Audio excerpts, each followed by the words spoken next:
December 3rd, 1795. Wicklow Mountains, Ireland. The pit pony wouldn't move. Seamus O'Brien had worked the Cronebane gold mines for 7 years. He'd handled dozens of ponies, coaxed them down hundreds of mine shafts. But this mare, this stubborn, wild-eyed beast, refused to take a single step toward the shaft entrance. She planted her hooves, threw her head, screamed in a way horses shouldn't scream. The miners laughed, called O'Brien incompetent, said he couldn't handle a simple animal. 22 men descended into the darkness without her, their lanterns bobbing like dying stars. The pony kept screaming. 40 minutes later, the methane explosion tore through level 3 with the force of cannon fire. The ground shook. Black smoke erupted from the shaft like the earth itself was vomiting. 22 men, fathers, brothers, sons, all dead before they could draw breath to scream. The pony had known. But the truth behind that day, what the British Mining Company buried in their reports, what the survivors whispered about in taverns for decades, was far more terrifying than a simple gas explosion. Before we uncover the truth about the Wicklow disaster and the strange pattern of animal warnings that preceded Ireland's deadliest mining tragedies, make sure to subscribe to Fear Sermon and ring that notification bell. We're building a community of truth seekers who refuse to let history's darkest chapters remain buried. Drop a comment below telling us where you're watching from. We love hearing from our community of mystery seekers spanning the globe. Now, let's descend into the Wicklow Mountains and discover what really happened beneath the earth in 1795. The year 1795 marked the apex of Ireland's brief, bloody romance with gold.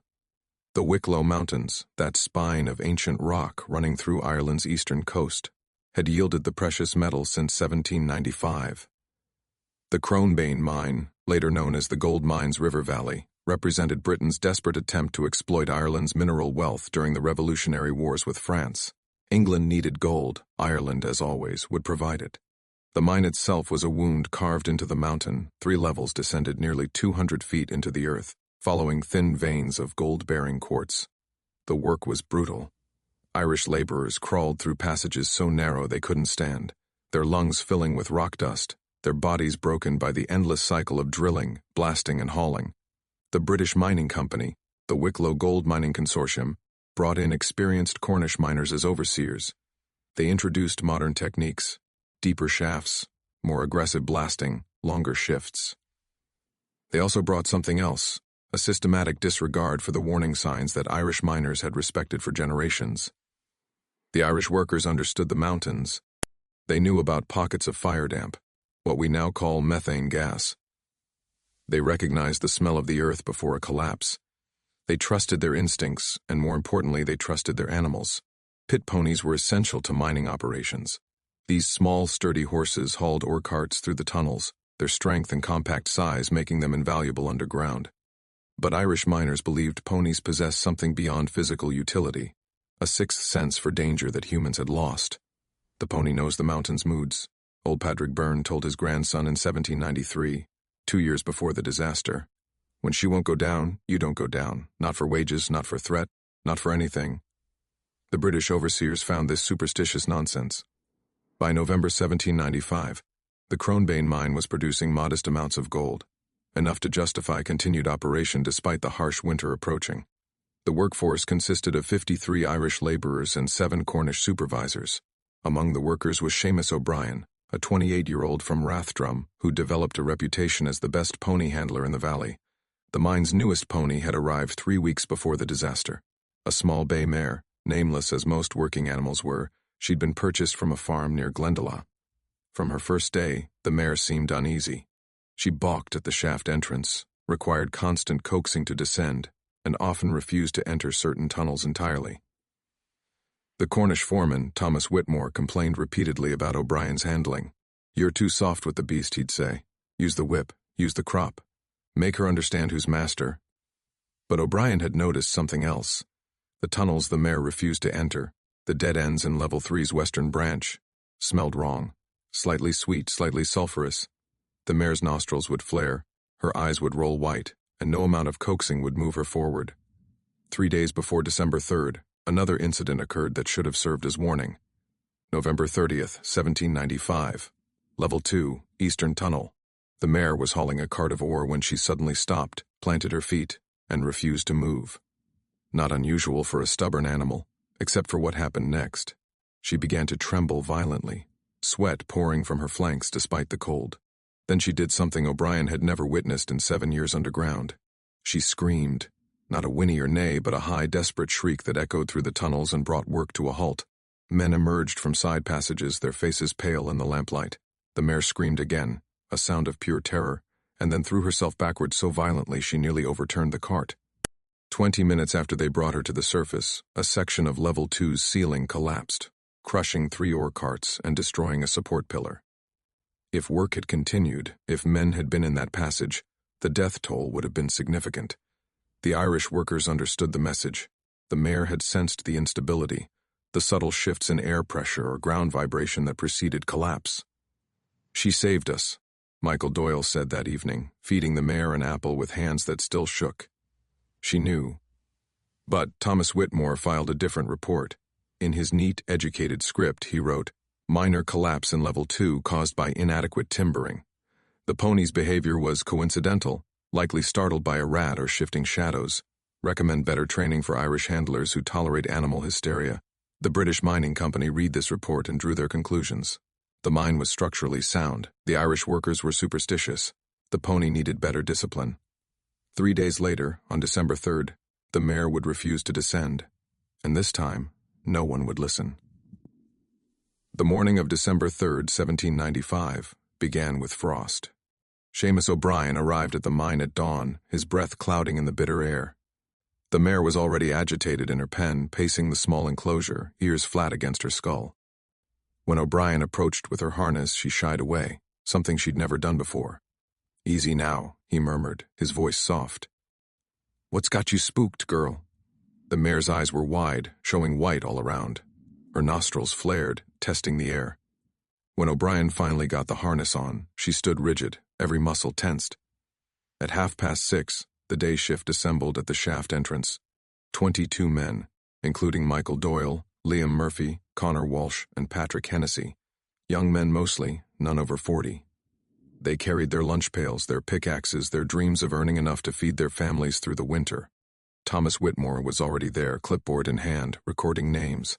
The morning's assignment was clear. Continue excavating the western branch of Level 3, where recent assays had shown promising gold content. O'Brien led the mare toward the shaft entrance. She stopped 10 feet away. "Come on now," O'Brien urged, clicking his tongue. The mare didn't move. He tugged the lead rope. She planted her hooves, lowered her head, and pulled back. Whitmore noticed. "Problem, O'Brien. She's not herself today, sir. Might be best to do your job." Whitmore's voice cut through the cold morning air. "We're already behind schedule. Get that animal underground." O'Brien tried again. The mare backed up, nearly pulling the rope from his hands. He could feel her heart hammering through the leather harness. She was terrified, absolutely terrified, though, of what he couldn't say. The other miners watched. Some of them were remembering November 30th, remembering the collapse, remembering the mare's screams. They shifted uncomfortably, exchanging glances. "Seamus," Michael Doyle called quietly. "Maybe we should wait. Remember what happened last week?" Whitmore's face reddened. Last week was a minor collapse from poor timbering. This animal is simply poorly trained. O'Brien, use the crop if necessary. "Sir, I don't pay you to think. I pay you to handle ponies. Now get her underground or find yourself another position." The threat hung in the air. Another position, in winter in Ireland, under British occupation, meant starvation for O'Brien's family. His wife was pregnant with their second child. His father was too old to work. The mine wage, pittance though it was, meant survival. O'Brien's hand moved toward the crop on his belt, but before he could reach it, the mare reared. Not a small rear, not a startled hop, but a full, desperate lunge backward. She pulled O'Brien off his feet, dragged him 3 yards from the shaft entrance, and then did something that made everyone stop and stare. She screamed, that same high, desperate sound from November 30th, the sound that had preceded collapse.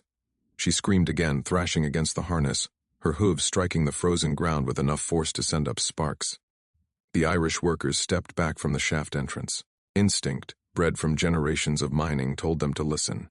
Patrick Hennessy, a boy of 19, actually turned to leave. "Enough!" Whitmore's voice cracked like a whip. "This is ridiculous. Doyle, Walsh, Murphy, take your teams down. "O'Brien, stable that useless beast and report to me after shift. The rest of you, if you want your wages this week, you'll stop acting like frightened children." The men looked at each other. They looked at the mare, still pulling against the rope, still making that terrible sound. They looked at the shaft entrance, the darkness waiting below. Then they looked at their families, their hungry children, their mounting debts to the British landlords. One by one, they picked up their equipment.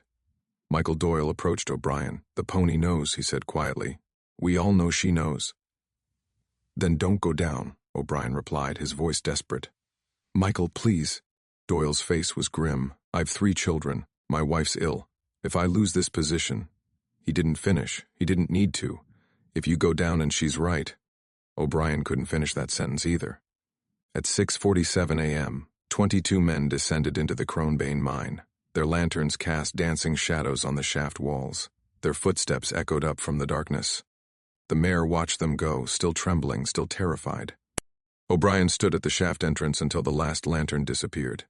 Then he led the mare back to her stable, his hands shaking so badly he could barely work the harness buckles. The mare's behavior that morning wasn't unprecedented. O'Brien spent the next hour thinking of every sign, every warning that had been ignored in the weeks leading up to December 3rd.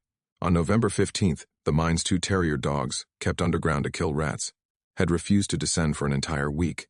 They'd whined and cowered at the shaft entrance, and the miners had laughed, said the rats must have gotten too big. On November 22nd, a canary used to test air quality had died in its cage on level 3. The death was attributed to old age, despite the bird being only 2 years old. On November 28th, multiple workers reported strange smells in the western tunnels. Sweet, sulfurous, wrong. The Cornish supervisors dismissed it as imagination, or the result of recent blasting.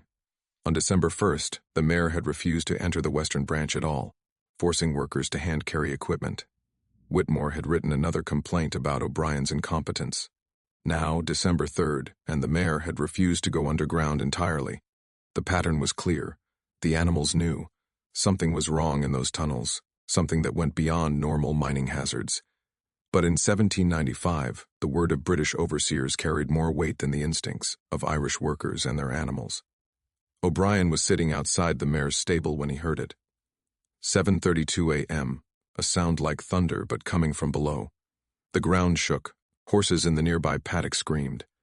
And then, a massive blast of air and smoke erupted from the mine shaft, carrying with it a smell that would haunt O'Brien for the rest of his life. Burning flesh, burning hair. And that sweet, sulfurous smell the mare had been warning them about. Methane. If this story is giving you chills, hit that like button right now. This tragedy was buried in British mining reports for decades, dismissed as a simple industrial accident.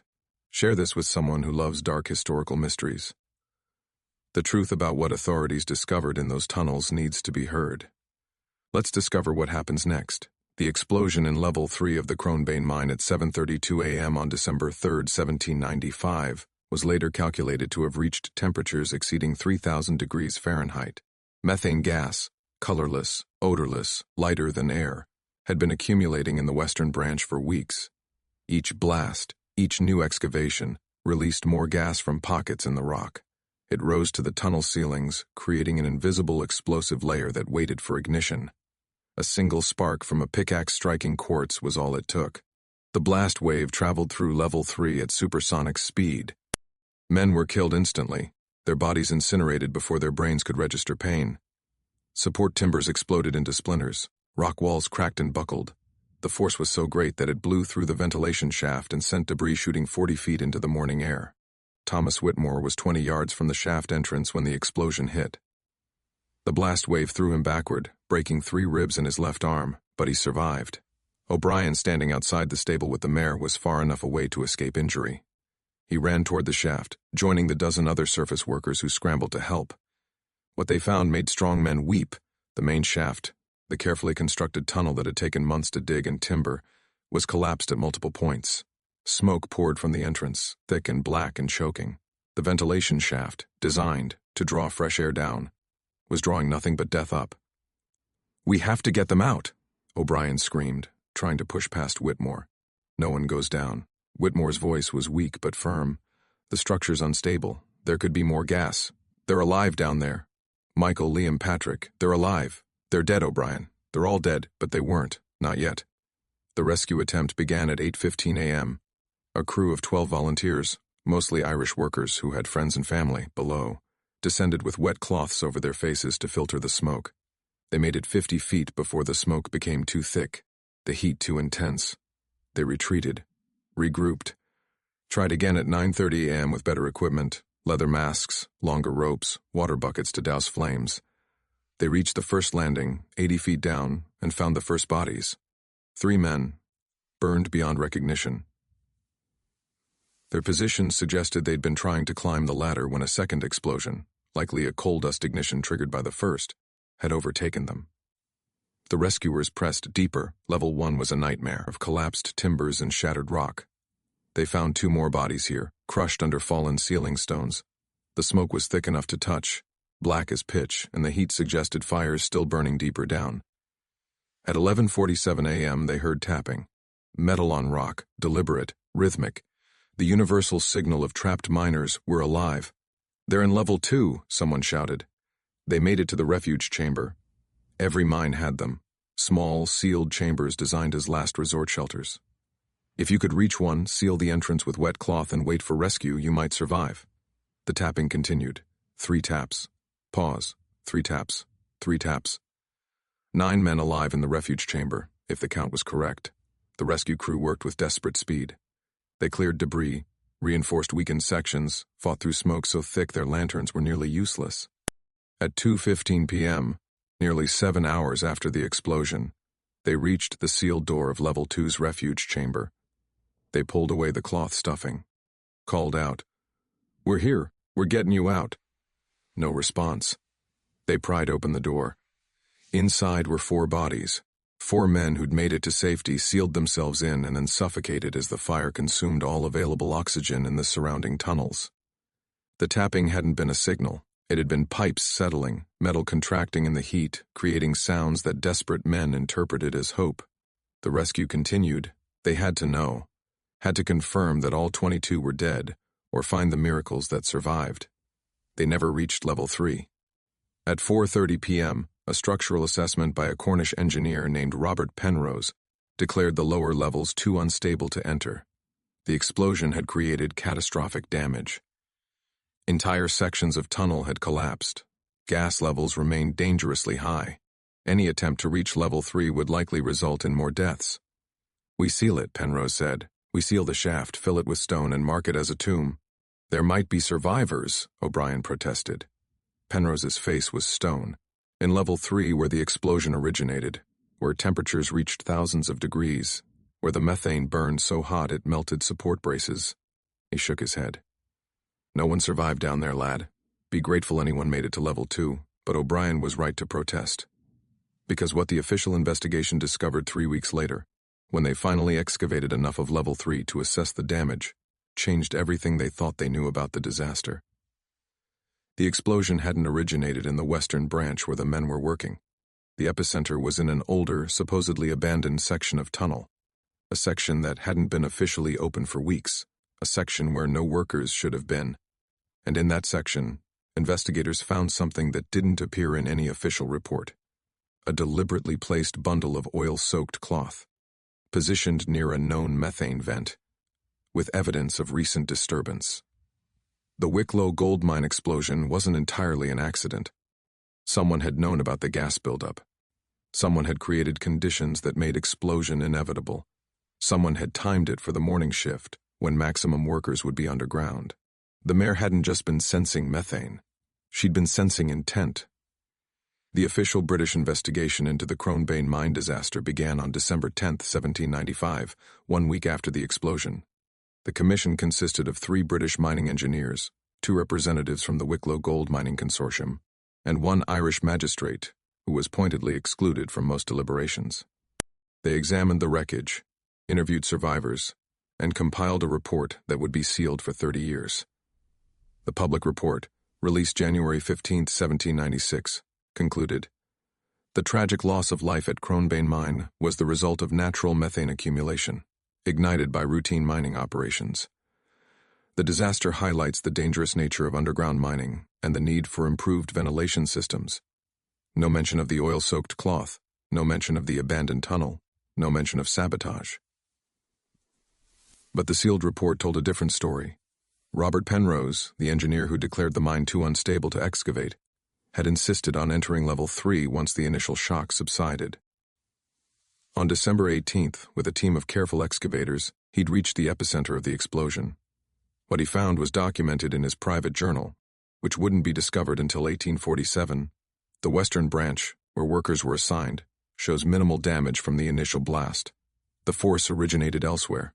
In the old eastern tunnel, marked on company maps as collapsed and abandoned, we found a chamber that had been deliberately opened. The timber barriers had been removed recently within days of the explosion, and in this chamber, near a quartz fissure that was clearly venting gas, someone had placed a bundle of cloth soaked in lamp oil and possibly sulfur. The cloth had been positioned to ignite from a slow-burning fuse, though the fuse itself was consumed in the explosion. This was no accident. This was murder. Penrose reported his findings to the commission. The response was immediate and chilling. Silence. The British Mining Company had too much at stake. The Irish gold operation, despite its modest yields, was politically important. Britain was at war with France. Any suggestion that Irish workers might be sabotaging British operations, or that British supervisors might be murdering Irish workers, would create exactly the kind of unrest the Crown couldn't afford, so they buried it, literally and figuratively. The official investigation concluded methane accident. The mine was sealed. The bodies that couldn't be recovered were declared entombed. 22 families received compensation, 3 months' wages for their dead husbands and fathers, and the truth was classified. But Seamus O'Brien knew. He'd seen the investigators' faces when they emerged from level 3. He'd heard the whispered conversations, seen the documents hidden away, and he'd reached his own conclusion about what had happened. Thomas Whitmore, the Cornish foreman who'd dismissed every warning, who'd forced men underground despite the mare's terror, who'd been conveniently far from the shaft when the explosion occurred, who'd been writing complaints about Irish workers for months, building a paper trail of negligence and superstition. O'Brien began investigating on his own. He talked to other workers, examined the mine's records, pieced together a pattern that the official investigation had deliberately ignored. Whitmore had been opening abandoned sections of the mine for weeks, sections where methane had been allowed to accumulate. He'd been timing his inspections for early morning, before workers arrived. He'd been systematically overriding safety protocols, dismissing warning signs, forcing operations to continue in dangerous conditions. But why? What did Whitmore gain from killing 22 men? The answer came from an unlikely source. Whitmore's own diary, stolen from his quarters by a young miner named Finn O'Connor and delivered to O'Brien in March 1796. The diary revealed a man consumed by failure and rage. Whitmore had been a promising engineer in Cornwall, sent to Ireland to prove himself. But the Cronebane mine was barely profitable. Yields were disappointing. Costs were mounting. And Whitmore's superiors in London were threatening to close the operation and end his career. He devised a solution. If the mine appeared structurally unsound, if a tragic accident demonstrated the inherent dangers of Irish geology, the company could close operations, collect insurance, and blame the failure on natural conditions rather than poor management. Whitmore had been creating the conditions for disaster, the abandoned tunnel, the gas accumulation, the ignored warnings, all designed to engineer an explosion that would look like accident but achieve his goals. But he'd miscalculated. He'd expected a smaller explosion, perhaps 5 or 6 deaths, enough to justify closure. Instead, he'd created an inferno that killed 22, and he'd underestimated the mare. In his diary, dated December 2nd, one day before the explosion, Whitmore had written, "The Irish pony has become problematic. She refuses to enter the western sections, which may alert the workers to conditions there. I've filed another complaint about O'Brien's handling. If the animal continues to cause issues, she'll need to be destroyed before the planned incident tomorrow morning." Planned incident. O'Brien took the diary to the Irish magistrate who'd been excluded from the investigation. Thomas Brennan read it, face growing paler with each page. Then he locked it in his desk and said, "This changes nothing." "It's proof," O'Brien insisted. "It's murder. It's a diary that could be forged. It's accusations against a British supervisor by an Irish worker. It's political suicide." Brennan's voice was weary. "Seamus, I'm sorry for your friends. I'm sorry for the truth.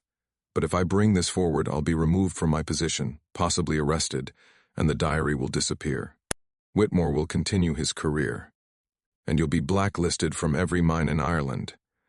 So he gets away with it. He already has. Brennan was right. Thomas Whitmore was quietly transferred to a mining operation in Wales in April 1796. He continued his career for another 20 years, eventually retiring with a modest pension. He never faced charges, never answered questions. The official report stood, tragic accident, natural causes. But Seamus O'Brien refused to let it die. He kept copies of Whitmore's diary pages. He documented every ignored warning, every sign the mare had given, every decision that had led to December 3rd. He wrote letters to newspapers, though none would publish them. He testified before labor committees that had no power to act. And he kept the mare. The Wicklow Gold Mining Consortium wanted her destroyed after the disaster. Temperamental, they called her, unsuitable for mine work. But O'Brien purchased her with his last savings, gave her a name, Grace, after his grandmother, and kept her on his small farm for the rest of her life. Grace lived another 18 years. She never went underground.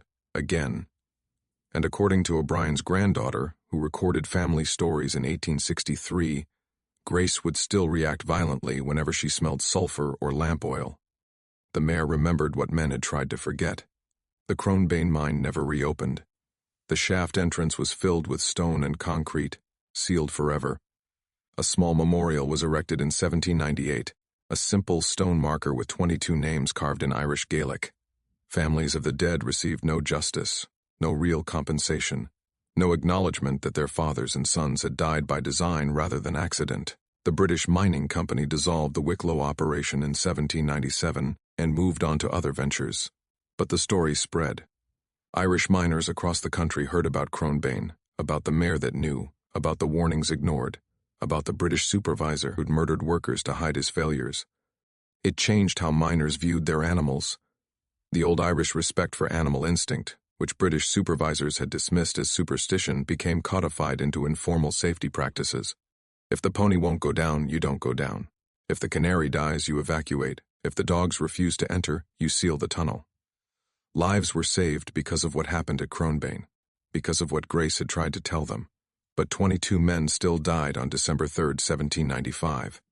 22 families still lost fathers and husbands and sons, and a British supervisor who'd engineered their deaths retired comfortably in Wales, never held accountable. The Cronebane disaster of 1795 should have changed industrial safety practices across the British Empire. It didn't. Instead, it became a template for how mining companies and colonial administrators would handle worker deaths for the next century: minimize, deflect, blame natural causes, pay nominal compensation and move on. The sealed investigation report, finally released in 1825, 30 years after the disaster, was buried in parliamentary archives. It wasn't until 1847, during an inquiry into Irish mining practices, that a young researcher named Edmund Burke discovered Robert Penrose's journal and the evidence of sabotage. By then, similar disasters had killed thousands more workers across British mining operations. The pattern was clear: warnings ignored, safety sacrificed for profit, animal instincts dismissed as superstition, and workers who questioned conditions branded as troublemakers. But Cronebane became something else in Irish collective memory, a story of resistance. Not the armed resistance of revolution, but the quiet resistance of remembering. Irish miners passed down the story of Grace, the mare that knew. They taught their sons and grandsons to trust animals over supervisors, instinct over orders. They created an underground network of safety information that British companies couldn't control. The practice of using pit ponies specifically for their warning capabilities, rather than just their hauling strength, spread throughout Irish and Scottish mining communities. Miners would watch their ponies carefully, noting any changes in behavior. A skittish pony meant potential danger. A refusing pony meant certain danger. This practice saved lives. Records from the Wicklow archives show that between 1796 and 1850, Irish mines had significantly lower fatality rates than equivalent British operations, despite using older equipment and working in more dangerous conditions. The difference? Irish miners listened to their animals. The scientific explanation came decades later. Horses, dogs, and other animals have far more sensitive hearing and smell than humans.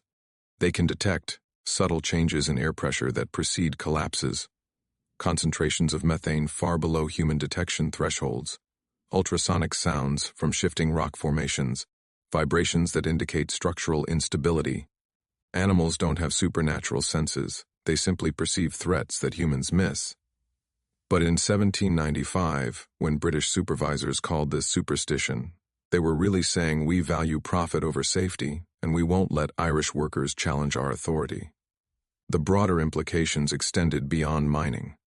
The Cronebane disaster illustrated a fundamental conflict in industrial capitalism, the tension between worker safety and management profit, between experiential knowledge and credentialed expertise, between indigenous practices and colonial authority. This pattern repeated across British colonial operations. In Indian textile mills, local workers' concerns about fire safety were ignored until disasters killed thousands. In Australian sheep stations, Aboriginal workers' warnings about drought conditions were dismissed until entire herds died. In Caribbean sugar plantations, enslaved workers' understanding of hurricane patterns was discounted until storms destroyed entire seasons of crops. The common thread: colonized peoples and working classes possessed practical knowledge that could save lives. But colonial administrators and company managers refused to listen because acknowledging that knowledge meant acknowledging humanity. Thomas Whitmore wasn't just a murderer.